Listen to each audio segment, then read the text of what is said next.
Ankoatra ny mpivarotra nataony CUA sy ny SMDG manjavozavo be ny tena tiana atao ho ny mpivarotra.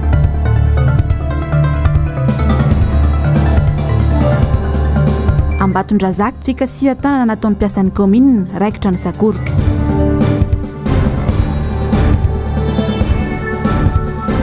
Antoko PSD Parti Social-Démocrate langa ny filazana fa misy fitsinjaram-pahefana eto amintsika. Takarivany Zoma fa 2020 ny volana Marsa ny taona 2024 manolotra ny araba tomboky lasy tomboky vavy tonga soa anatin'ny pezin'ny fampalalama vao ny MBS anasanao sahady anaraka izany hatramin'ny farany. Tsy mazava amin'ny mpivarotra etsy amin'ny pochara ny fomba fiasan'ny ben'ny tanàna apetraka momba ny ilay SMDG na ny Société Municipale de Gestion Digitale manjavozavo tanteraka antiana apetraka ho ny mpivarotra etsy amin'ny pochara Asinandria Malala sy Tokatra Marla. Tsy mazava ny tena tiana tongavana sy ny fomba fiasa tian'ny commune Antananarivo renivohitra sy ny orinasan'ny commune SMGD na ny Société Municipale de Gestion Digitale atao. Raha tsy ahifina io orinasa io dia tena mbola manjavozavo tanteraka ny momba azy ary miteraka resabe eo amin'ny fiarahamonina sy ireo mpanolontsaina an-tanàna. Raha mamofopofona kolikoly avolenta io orinasa SMGD io araka nambarany mpanolontsaina an-tanàna hatramin'izay. Ankehitriny dia efa miroso amin'ny digitalisation karahatr'ireo mpivarotra io orinasa mbola manjavozavo io ka lasa manjavozavo hatramin'ny fomba fiasan'ny orinasa hoy ireo mpivarotra sendranay to amin'ny pochara. Na ny momba fizarana ilay karatra aza dia efa tsy mazava. Fanandeha zay feo izay dia efa nisy fotoana izay dia ny amin'ny commune fa tsy le izy zany tena olana mbola tena tsy mazava aminay le izy tena tsy dia mazava aminay fa resaka mandeha le izy aloha dia vitanay io ny toyany aloha fandrasanay aloha le izy zany dia vitanay indray nataonay aloha zany. Ya zay aloha anisy mbola tsy nahazo fa nisy nefa nahazo zay aloha le izy zany tsy tena hoe tena mazava aminay zany fa petadrindrina any vitanay aloha dia le mpivarotra samy manana heviny io aloha dia mbola miandry an'izay zavatra iseho aloha dia vitanay io ny fanapa-kevitra hita hoe inona ny tokony atao. Hatreto aloha efa enko le izy fa mbola tsy nahazo aloha. Mandeha ihany koa ny feo amin'izao fotoana izao fa mety hiakatra ihany koa ny abatsena alaina amin'ireo mpivarotra. Vokatra izay tsy fanazavana mazava ataon'ny commune izay ihany dia manjavozavo tanteraka ihany koa ny fomba andohavana ireo abatsena. Zay aloha feo mandeha zay fa raha ny zava-misy ny ainana amin'izao aloha raha samy mahafantatra angamba antsika aloha dia ao anatina fahasahiranana tanteraka amin'ny vahoaka ka raha amin'izao situation izao aloha hoe isy ny fiakarana abatsena aloha dia mino angamba fa tsy mitovy hevitra amiko ny rehetra hoe mbola sarotsarotra. Ohatra anankiray pofo meko anao raha za mivarotra eto ohatra ozy ianao dia miteny hoe isan-kerinandro ndraindray mety hoe misy problème mety harary mety misy problème ve dia tadivinao tsara foana moa ny andohavako any ohatra hoe enalina isan-kerinandro ohatra nefa za tsy miasa eto ohatra dia raha sanatrinina koa ny tranga raha ohatra hoe sendra manana problème mety alamiko ve ny tsena tsy fantatra tsony ny discipline dia tsy maintsy zany mila azavaina tsara amin'ilay olona zany fa io rehefa mazava tsara ny zavatra rehetra fa raha hoe zavatra kilasatsatsaky zany dia hoe tonga dia ty dia mety hanahirana zany tsy mety amin'ny vahoaka falalabe mandraka amin'izay. Izay zany aloha feo mandeha daholo zany zay mpivarotra aloha zany mbola atao hoe mbola etetina raha malala matsy ny tsena zao fa tena tsy mandeha mihitsy ny tsena satria le olona le fiainana sarotra. Raha mbola andrasan'ny maro valiny mazava sy profo mazava ny momba n'io SMGD sy ilay rara 2.10 miliara ariary nalain'ny commune Antananarivo renivohitra atao amin'ny kinapisy io.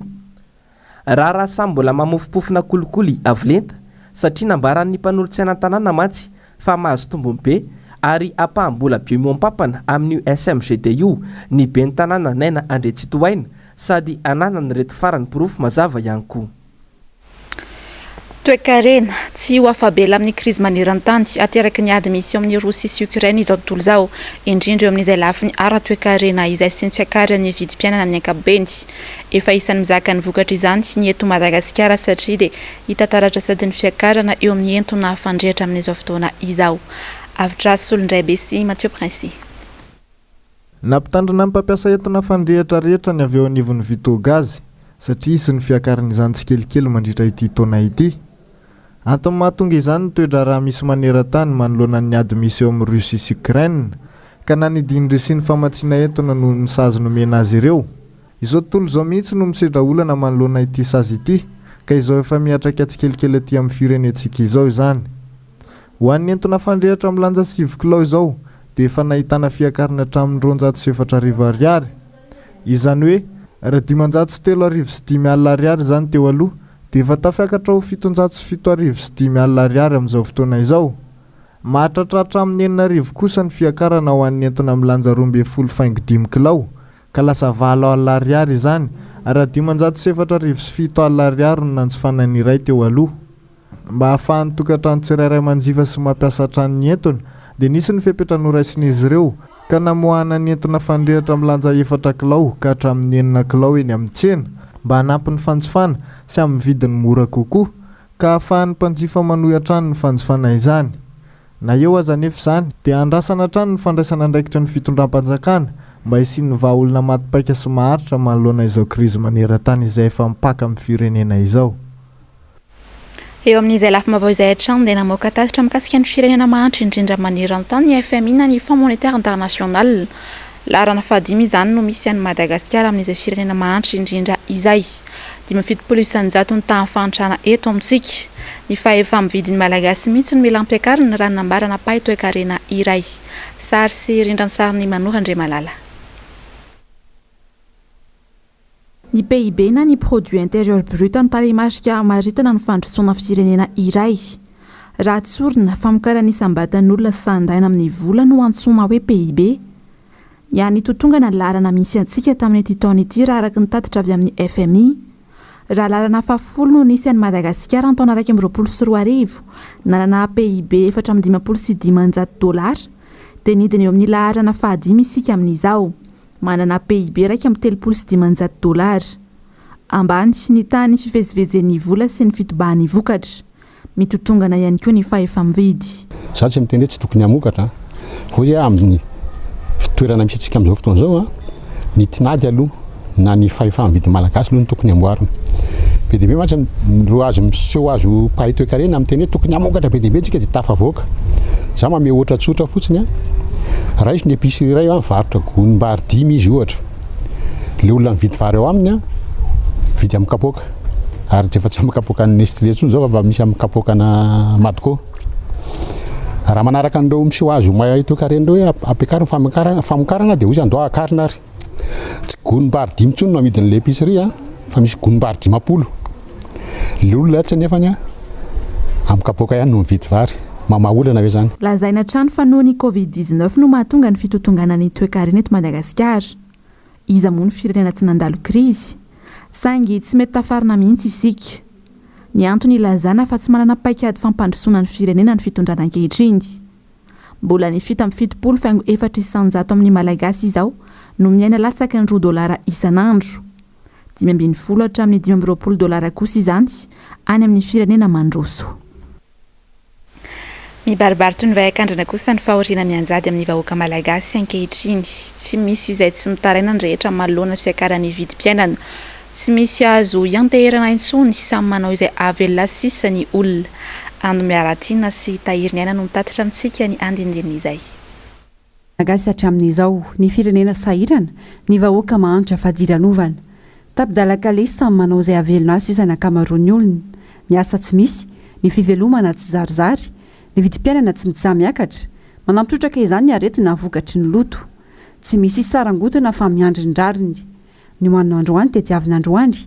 Indraindray za tsy mahita rabaka mihitsy vokatry ny tsy fisiana. Tahaka izay hatrany no iainana, indrindra ireo eny amin'ny faritra iva. Misy ny asa saingy mila fanohanana goavana izy ireo ahafahana miala anaty fahasahiranana. Tena sahirana dia sahirana mihitsy zay vary lafo, ny savony lafo, atsamina kilinina, menaka. Zay nefa efatra mianaka ny ao anatin'ny tokantrano, indraindray zay mihinam-bary atoandro, indraindray zay tsy mihinam-bary atoandro satria hitanao le fidiram-bola tsy ampy. Tsisy ninina fa dia izao foana. Mitady isan'andro dia ohatr'izay foana. Izay hita no hoanina, indraindray moa zany tsisy dia efa mipetraka. Zaza roa zao velomika ao sahirana be, ny asa tsisy. Zao taloha mahandro roa sy tapany, zao zao vary andrahoina 3 menaka ray sy tapany, ray kapoaka. Satria tsy tsitsina le vary. Mosarena mety efa mosarena mihitsy raha izao no mitohy. Satria na zavatra kely ohatr'izao tiary izany vidiana ohatrinona nefa tokony efa gadohan'ny zavatra tia nefa lasa roavo ambony. Na ny ao an-trano ary lasa tsy dia mifampiteny firy, ohatrin'ny hoe miasa saina sa maniny. sorisorena lava ny olona mila ho atsasaka sakafo taloha mihitsy miarotsaka amin'izao taloha izay mianaka raha mandrotsaka vary telo kapoaka sy tapany ohatr'izany izao tena lasa roa kapoaka roa sy tapany tokony izany ny fanjakana mba tena mijery akaiky an'ilay olona tena ohatran'ny hoe sahirana be mihitsy izany mba asiana fandiniana kely manokany ahoana momba azy ireo satria misy ihany ny olona misy ihany izao manan-katao izy tsy miasa saina mihina ohatran'ny ity very ohatran'ny asanay zao amanalina ny vola ampiasaina manetsiny nefany ianao tsy manana fa ny 5 000 olona tsy ho hitanao dia ohatra izany ilay olona mahanasa tanana ohatr'izao tokony mety hoana na ara-bola ara-pitaovana ohatr'izany raha ohatra ampy izay zavatra iray mety mba hitovitovy amin'ny teo aloha ihany ny fiainanay tena lasa niova sady tena azo lazaina hoe potika izany raha ny fahitako anazy zao ianao ry isanandro mitady vola nefa neo ihany neo kapoaka ny vary efa ohatsinina izay vidiana rehetrarehetra miakatra daholo ianao mahita ray alina indray ihany tsy ampy efa ianao firy mianaka ny ao an-trano fanampiana sy fanohanana avy amin'ny fanjakana no ilaina saingy raha ny zava-misy aloha any amin'ny tsy mamaika rehetra sy tsy laram-pamiaina no hiazakazahana ny fanjakana ihany koa tsy mitsahatra miditsosa kanefa tsy fantatra mazava-kory izay tena nalehan'ireo vola ireo efa manan-katao sy manam-bola ihany no tena mahazo vahana sy omena vahana fa ny sahirana foana ary vao maika aza latsaka anaty fahantrana lalina tsy misy azo an-tena ny intsony raha ity fitondrana ity vao maika ampitombo ny fahoriana efa iainan'ny malagasy raha mitoy izao fitantanana tsy mahomby izao ambony dia ambony ny tahony Madagasikara maneran-tany eo amin'ny toeram-ponenana tsy zarizary sy 100 izany raha nitatitra farany inona ary izany no azo amaritana ny antsoina hoe toeram-ponenana tsy zarizary inona ihany koa no mety ho antony mahatonga izay nisy indrindra ny atrikasanao tanterahina androany ho fanatsarana ny toeram-ponenana tetsy Anosy sary sy rindran-tsary ny Manora Andriamalala.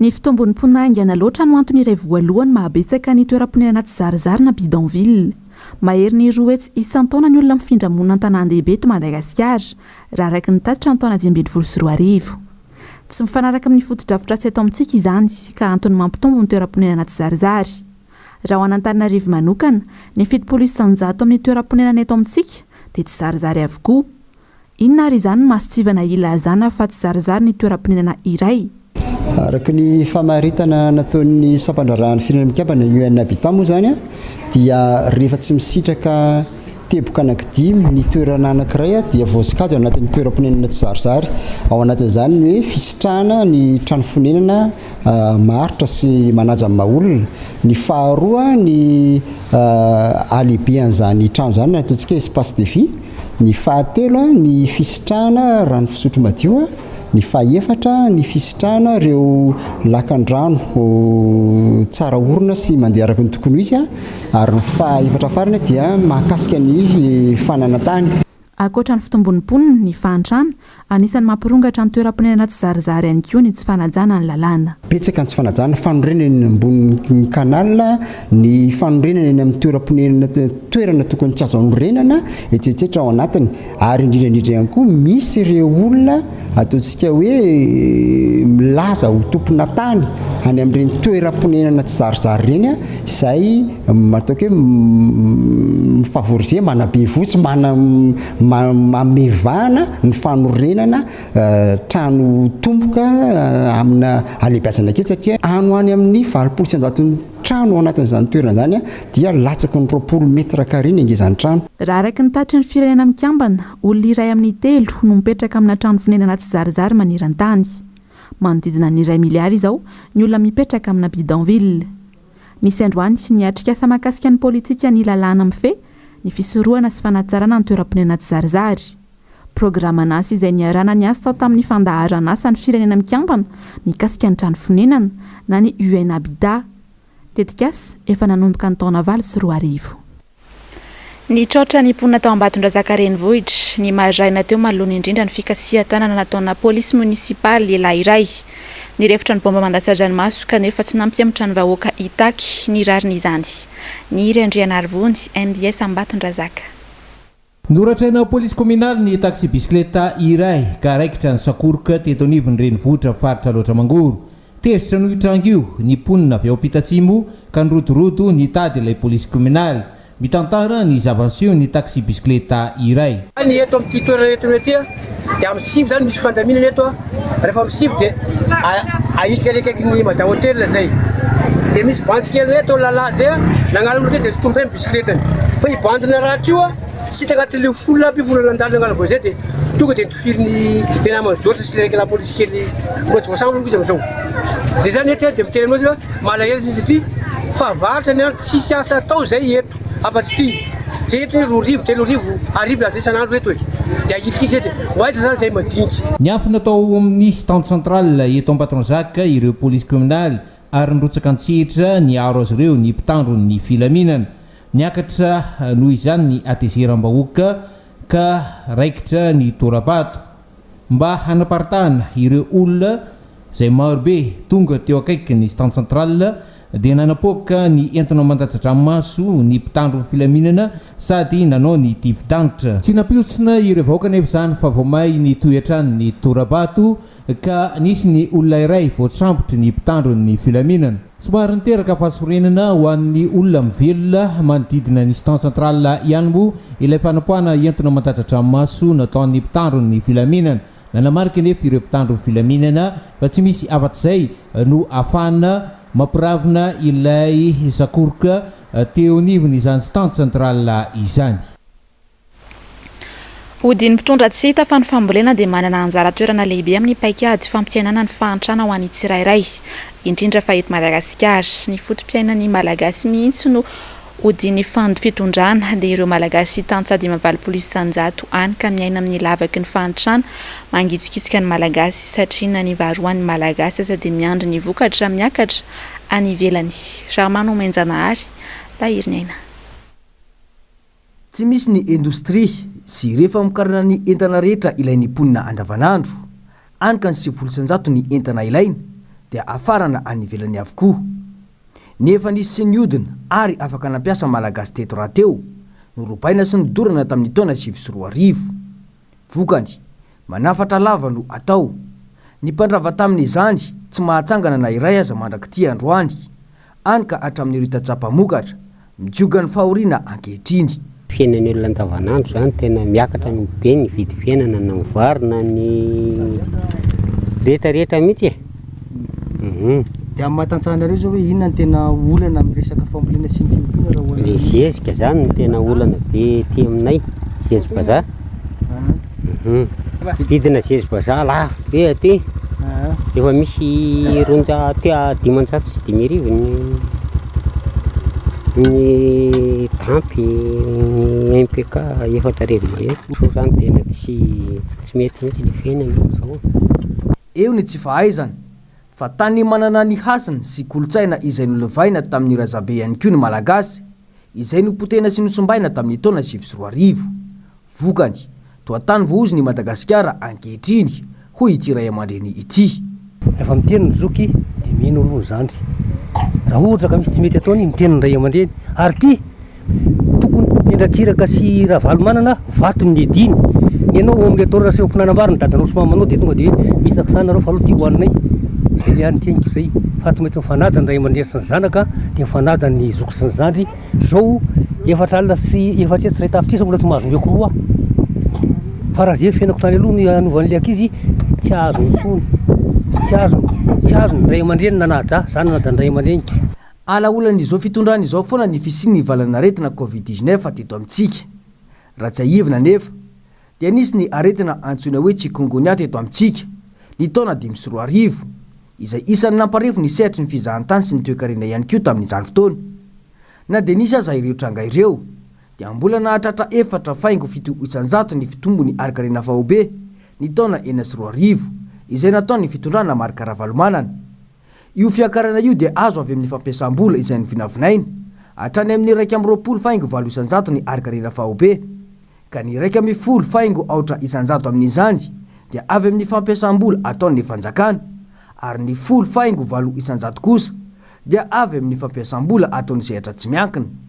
Nahatratratra any amin'ny 3 tapitrisa taona latsaka kely ny vokabary teto amintsika. Izany dia noho ny fanomezana tosika ireo tatsaha-pamokatra tamin'ny alalan'ny fananana volovary raha teo ihany koa ny fizarana masom-boly. Niakatra be ny fandranana entana izay nahatratra hatrany amin'ny miabo 2 isan-jato. Niakatra ny rano tao Vohijanahary Antsaso Antsirabe no niroditsakorana be loatro maly vokany mijaly ny mpianatra izay hamonjy toeram-pianarana ho an'ny androany. Sarony rano tanteraka ny tetezana sy ny lalana ka atahorana mety sy ny loza teraka izany. Hatreto dia mbola tsy nisy vahaolana manoloana ny fahasairana ny mponina amin'ity lalan-dratsy ity na dia efa mateti-pitrangazany tahaka izao. Pejiny tsy fandriam-pahalemana kosa indray dia nianrongatra be ity lafiny ity teto Madagasikara tato ato izay indrindra ho an'ny teto Antananarivo. Mitombatra antsy ny lasibatry ny fanendahana eto Antananarivo izay ny fankanan-keriny sy misy fiafarany any amin'ny faritra. Avitra solondray be sy Mathieu Prince. Tsy mifidy toerana intsony ireo mpanao asa ratsy taona vitsivitsy izay maraina, atoandro, hariva, eny fa vao maika aza ny alina mody anjakan'ny ireo mpanao asa ratsy ireo avokoa. Vakitrano, alabotry, alatra moto, alatra kisosyomby, fanendahana, fankanan-keriny sy ny maro hafa dia mahazo laka mihitsy. Ho an'ny eto an-drenivohitra izao dia eny amin'ny tsena sy ireo toerana maro mpivezivezy no betsaka mpanao ny asa fanendahana, toa ny eny amin'ny 17 hektara iray manontolo, Andavamamba amin'ny Senama sy ny manodidina, anaty azo isotry, Andravoangy, Mahamasina, Ankatso, Ampasapito, Itaosy. Ohatra ny ireo efa saika manenika Antananarivo sy ny manodidina mihitsy ity asa ratsy ity. Io maraina io zao dia nisy mpanendaka mitondra antsy voasambotry ny mpitandro filaminana nanao fanamiana sivily. Miisa 4 izy ireo ary ny iray dia nahatratrarana antsy mihitsy. Ao an'ity taona ity fotsiny izao nanomboka ny 14 ny volana Febroary ka hatramin'ny 12 ny volana Martsa lasa teo dia miisa 520 ireo mpanendaka no trahatehaka eo mpanaovana ny asa ratsiny raha 920 kosa ireo mpangary paosy. Toy izany ihany koa ny faritra hafa izay natanjaka tokoa ny tambazotran'ireo mpaka-keriny. Raha tsy hiteny fotsiny ny fangalana ireo zaza varira izay nisesesy tany amin'ny faritra Toliariny. Vao omaly vao maraina mangiran-dratsy indray mantsy no nisehoana fakana-keriny olona miisa 5 tao amin'ny komina Kilzato distrikany Mahabo ka zaza ny roa tamin'izy ireo ary vehivavy ny iray raha lehilahy kosa ny roa ambiny. Nahagaga dia navotsitra ireo olon-dratsy ireo lehilahy mba hitady vola ahafahana mamotsitra ilay vehivavy sy ireo zaza.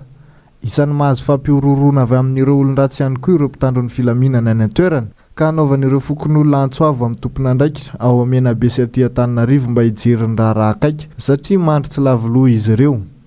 Raha iny faritra iny fotsiny izao dia efa maherin'ny 5 ireo olona lasibatry ny fakana-keriny nanomboka ny volana Febroary no makaty.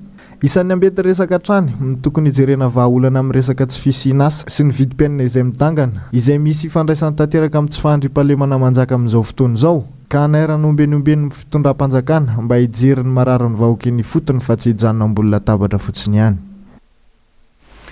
Mitaky fanatsarana maro lafo no ahafahana mampandroso sy mampandiaraka ny tokony ho izy ny fampiofanana arak'asa sy ny fampianarana teknika eto Madagasikara. Maro ny mpianatra indrindra any amin'ny toerana lavitra no sahirana tanteraka sakana tsy ahafahan'izy ireo mandroso. Ando miaratiana sy tahiriny aina. Sakana lehibe eo amin'ny fampiroboroboana ny faiza manao ny mpiofa no mpiasa eto amintsika ny fampitovana ka tsy ahafahana manao ny fampiarana araka ny tokony ho izy indrindra ny ireo toerana lavitra andrina. Tsy lazany intsony ny olana sidran'ireo mpampiofana makasika ny sosialy ny mpiasa raha tsy laza fa tsy ny karama sy ny izy ho tokony sitrahany. Mitaky irindran-damina sy paikady matotra izany raha tiana ny aompy sy manatratra ny tanjona. Ohatra fotsiny fitaovana.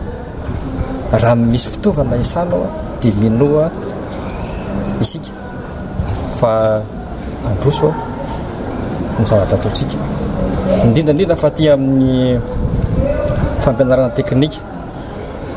Any amin'ny toeram-piofanana dia hita fa marefo dia marefo tokoa ny fitaovana satria na ny fitaovana anaovan'ny mpianatra pratika dia tsy dia misy firy. Angadina nanana sy vinahitana ny fampandehanana ny fampianarana teknika sy ny fampiofanana eny fotony ireo vacataire. Mbola mikarama varimasaka nefa ny ankamaroan'izy ireo zara raha masehaka ny filanandavanandro. Marobe ihany koa ireo ECD tsy mbola voaray mpiasa-panjakana ka tokony hojerena manokana. Raha tonga dia tsorona dia hoe misy ireo mpiasa izay everina tsy mbola tafiditra ao amin'ny hoe cadre. Izany hoe tsy mbola titularisé ireo mpiasa ireo fa mijanona fotsiny amin'ilay hoe vacataire ary ao ihany koa ny hoe mpampianatra ECD ny vacataire dia tsorona amintsika fa tsy eo anatin'ny statut-ny mpiasam-panjakana reo latsaka eo anelanelany zany reo mpiasa reo nefa io no isan'ny tena hoe mampihodina raha atao hoe ny lycée technique any amin'ny faritra dia saika reo mpampianatra vacataire reo no mampihodina an'ireo nefany a raha jerenany amin'ny hoe tampikarama zay raisiny isa-taona izy vao mandray n'izany tampikarama zany sahirana mpiasa-panjakana izay mandray karama isam-bolana aza mitarana hoe mijaly sahirana vao maika moa izay atao hoe mpampianatra vacataire isa-taona no mandray n'izany tampikarama zany ary kely dia kely izay tampikarama zay nandritra ny roa andro ny congrès nataony syndicat eo anivon'ny ministera ny fampianarana teknika sy fampiofanana arakasa tetsy ampeflo teboka mahazo noho ny vohitra ny songadina atao ny fampahafantarana ny mpiasa mahakasika ny zony sy ny lalàna mifeny asa ny fitakiana ataony syndicat manoloana ny olana maro lafy sy iray nampanatanterana ny asa fanamby lehibe napetraky ny syndicat ny fanofanana mpiasa sy ny firosoana amin'ny dinika sosialy miaingany fotony ahafahana mandroso sy manatsara ny asa fantatra izao fa famoverina amin'ny laony avokoa ny famorim-bahoaka eto Madagasikara taorian'ny fiparitahany valanaretina Covid-19 teto ireny. Anisan'izany ny hetsiky ny mpanakanto ary tsy voafetra sy tsy voarary intsony ny isan'ny olona afaka avoriana. Asinandria Malala sy Tokatra Marla. Manodidina ny 700 tapitrisa ariary isam-bolana ny fahatiantoko ny mpanakanto iray tamin'ireny tsy fahafahana namory olona noho ny valanaretina Covid-19 teto Madagasikara ireny raha nambara ny mpikarakara lanonana iray. Raha tsy ahivina dia efa 2 taona latsaka kely ny tsy nanao ny asany ireo mpanakanto noho ny tsy fahafahany namory olona teto Madagasikara. Io tsy fahafahana namory olona io dia niteraka fahatiantoka miopampana ho an'ny mpanakanto sy ireo fianakaviana anarivony mivelona manodidina ny fampisehoana. À ma connaissance zany artiste anankiray le matiantoka ny artiste matiantoka ihany fa le rantsa mangeka le mpitendry le mpikarakara any ny tena voa fa ny artiste treto amin'izany raha 4 millions d'ariary fois 16 agny amin'ny 40 millions d'ariary any perte atao hoe isam-bolana zany. Raha manao 16 prestations ary anatin'ny saison tandroka saison metelom-bolana eo saison. Raha manao 16 prestations par mois izy any amin'ny 40 millions d'ariary par mois ny manque gagné. Ohatra ohatran'izany zany rythme ny mpanakanto anankiray raha ohatra ka tsisy ny valanaretina. Izany fantiantoka azon'ireo mpikarakara lanonana sy mpanakanto malagasy tamin'ireny fandrarana famorim-bahoaka ireny. Zararan'isy ary kely dia kely nefa ny fanampiana nomeny fanjakana ary maro dia maro tamin'ireo mpiatsehatra tamin'ny tontolon'ny zavakanto no tsy nisitraka izany. Tapakatra ihany koa araka izany ho an'ny Italia ny nofinofy hiatrika ny mondial 2024 resy Macédoine avaratra tamin'ny isa ray no ohatra teo amin'ny ampahefadalana ny barrage izy ireo tao amin'ny kianjany Palerme isan'ny firenena tsy hotazana mandritra ny mondial 2024 izay ho atao an'ny Qatar indray araka izany Italia izy ireo izay efa tsy tafiditra tao anatin'ny ekipa pirenena nandray anjara tamin'ny mondial 2024 faranteo izay natao tany Rosia. Maresaka iray sampirenena dia mbola tsy misy samivokatra amin'izao manoloana ny fanafisiana nabakabaka nataon'ny Rusia ny Ukraine tao Donbass toerana izay nijanona ny zatovavy sy ankizy kanefa tsondraray ny tafika Rosiana fa nanaparany herisetra hatrany avitra solondray be sy Mathieu Prince. Connaissance de cause, le théâtre de Mariupol, qui depuis plusieurs jours servait d'abri à des centaines. Inona amin'ny 3 ora ty aoriana mbola tsy misy mihitsy hatramin'izao ny vaovao azo ilazana raha nisy namony ainy na tsy tao anatin'ilay trano lehibe tao Donbass izay nitobian'ireo olona amanjatony maro. Ny tazana dia misy ampahandrava ity trano lehibe ity vokatry ny misila nalatsaka na teo aza ny soratra hoe zaza mba ho fanoronareo mpanamory fiaramanidina Rosiana saingy tsy nanakana ny fandatsahan'ny bomba amin'ity trano ity izany. Ahitana olona avokoa hatrany anaty efitrano ambany tany rehetra any. Rakotra olona avokoa ny efitrano rehetra miainga avy any ambony ka hatrany ambany ho ity ramatoa iray ity izay isan'ny tsy naninona nandritra izany rehetra izany.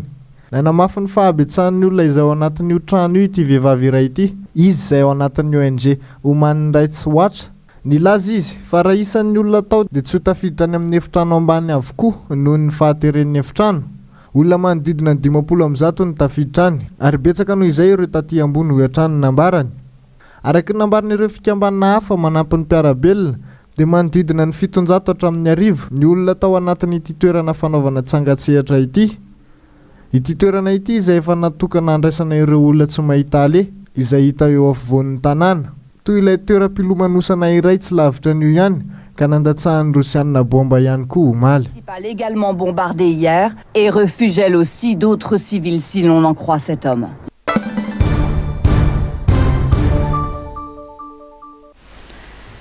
Tsy takona fenentsony ny tsy fisian'ny fitsinjaram-pahefana eto amin'ny firenena hoy ny avy eo anivony antoko PSD ho any Androany. Sarotra nefa ny iverena ny fampandrosoana hatrany amin'ny fokotanty raha tsy mipetraka io fitsinjaram-pahefana io.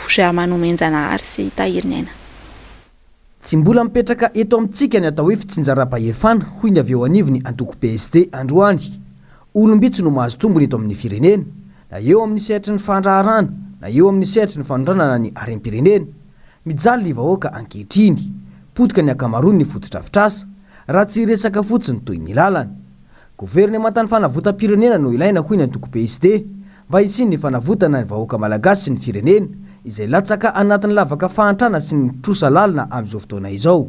Tsy fitsinjaram-pahefana ary sarotra be no mitondra n'ity Madagasikara ity amin'izao endriny izao satria olombitsy no manao ampimamba ny harem-pirenena rehetra.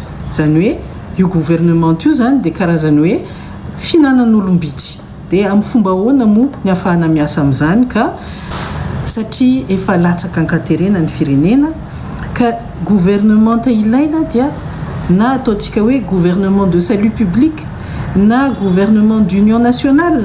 Tsy maninona izay ilazana azy fa gouvernement ny fanavotana ny Madagasikara satria tsika efa milendika dia milendika ka tokony esorina io premier ministre Ntsay Christian izay tsy naomby io satria efa hitampoko hitam-pirenena fa nandamoka ny politika izay nenty ny fitondrana eo ankehitriny. Nanamafy hatrany moa ity antoko politika ity fa rarina raha niala tao amin'ny gouvernemanta io ny antoko MMM tsy azo antenaina ny fiarenan'ny firenena raha mbola kina manamana tahaka ireny no ametrahana olona hitantana ny fiainam-bahoaka. Ny prime ministre izay efa hita fa tsy nahita-pahombiazana hatramin'izay ihany no mbola mipetraka ao prime ministre mandrak'ity Androany izay hita fa sady tsy mahara-maso no tsy mahahita. Ny tena tokony lahara-pahamehana amin'ny fanatanterahana ny asany mpanatanteraka. Ny fota amin'ny torimaso ny ministra teo aloha sy ny parlemantera teo aloha nanangana fikambanana izy ireo Androany izay nampahafantarana tamin'ny fomba ofisialy Androany. Nandritra izany ihany koa no nampahafantarana ny antom-pisiny sy ny asa ho ataony. Asin'Andriamalala sy Tokotry Marla. Ny fota amin'ny torimasony ary ny laza ny andrainy andraikiny ny fikambanan'ireo ministra sy parlemantera tsy amperinasa intsony. Nivondrona tamin'ny alalan'ny fikambanana antsoina hoe Association des anciens ministres et parlementaires. Andraina andraikiny izy ireo amin'ny sehatra maro raha ny fanazavana. Mitaiza an'ireo mpiarabelona eo amin'ny sehatra hoe fikarakarana ny fifidianana.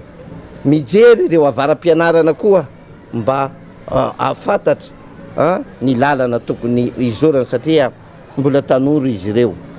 Manamafy ary mijery ny hoe ary manolotsaina ny tokony mba hisiny stabilité, ny tokony famarina toerana na ny fandriam-pahalemana eto amin'ny tany sy ny firenena satria tena tompon'andraikitra zao teo aloha ary mbola mahatsiaro manana didy ho amin'ity firenena ity. Tsy mbola fantatr' izy ireo mazava tsara araka izany ny firenkevitra ara-politika ataon'izy ireo sy arahany na ho mpanara-diny fitondrana na ho mpanohitra fa ao aoriany ny fikonan-doha ataon'izy ireo no ahafantarana izany. Anisan'ny lohahevitra ny bana atao anatin'ny fandarana miara-manonja tamin'ity Androany ity. Ny firesahana mahakasika ny fanalana ny sekretera jeneraly ny ministera ny angofo sy ny ankoranafo teo amin'ny toerany. Na itsy ny vahiny fandarana raha nilaza fa efa ela ny tokony nalana teo amin'ny andraikiny io ity olom-panjakana teo aloha ity. Arahoatra ny andindininy izay fintiny mialy irary nombana sy Andra Rakotomalala. fanaovana skandaly isan-karazany izany no tena nahafantaran'ny olom-pirenena rehetra. Sekretera jeneraly ministeran'ny angovo sy ny akorana avy teo aloha no sady vadin'ny ministra ny serasera sy ny kolontsaina na dia mbola tsy nahazo ny andraikitra vao nanesorana azy teo amin'ny toerany tamin'ny alarobia lasa teo azy ity farany.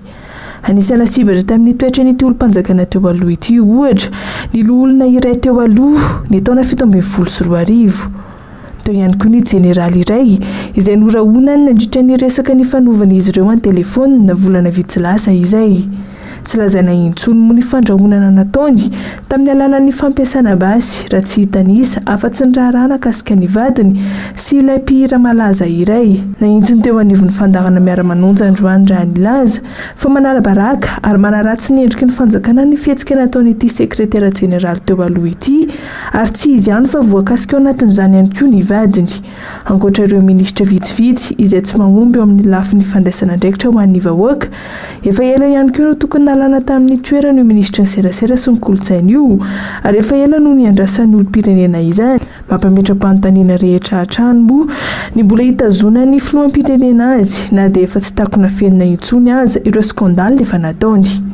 Izy zany sady procureur izy no magistrat izy lehibean'ny force armée za zao tsy maty mandota zany ianao eto amin'ity firenena zany endriky le fanjakana endriky fanjakana sy ny mpiara-miasa ny filoham-pirenena ary tsy izany fa izy mivady mihitsy izy ianao no ana afaka hitondra basy ianao dia hitifitra ny olona hafa nefa na ina fotsiny antso ny entiny dia tokoa dia migaza any tamin'ny mora aizany lalàna anasazy sy anakatra n'ireny olona ireny anetsika le antota-taratasy aiza tsisy manesika fa dia ambamboarina hoe vadina ministra skandalina ohatra zany tamina loholona mbola natao sekretera jeneraly jereva koa nataon'ny vadiny tena hoe manoatra ny olona no mpiady an-tsena erreur tamin'ny fizarana ny gouvernement teo inona mbola hita somana ohatra ny misy ny communication amin'ity skandalina be da be sy ataon'ny vadiny ity na ty MBS ty ary io misy ny communication io madame inge no mibloquer ny canal satitsika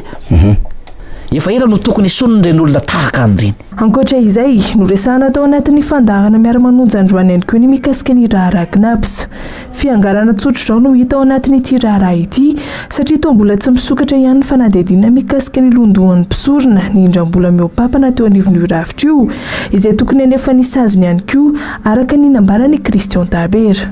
Io asy maintsy misy na hoe elatra tanan'olona ambadika lamosina ao hoe aleo vovola io misy olona zany groupen'olo vitsivitsy omena tombony be ame fangalarana volam-panjakana na volan'ny KNAPS io zany zavatra zany tena vol sady sy autorisé zany fa vol brutal gn'agnarany anainganareo mpikambagna zay mpikambagna mandrosaka lasaka ambokamy KNAPS ao isaka telo volagna anareo vao mahazo ny retraitenareo ao dia hoe kenareo ve. Dia izay indray no manakatona amin'ny pejin'ny fampahalalam-baovao tamin'ity androany ity mankasitraka anao nanaraka izany hatramin'ny farany. Arahanao rehefa avy eo taky ny mahazatra ny fandaharana Global News aorian'izay kosa no anarahanao ny série Glee saison 1 hatrany izy ity épisode 21 sy 22 aorian'izay kosa no anarahanao ny horonan-tsary Project Gemini. Ny tena kosa mametraka ny veloma mandrapitafa ho amin'ny rampitsindray tompoko.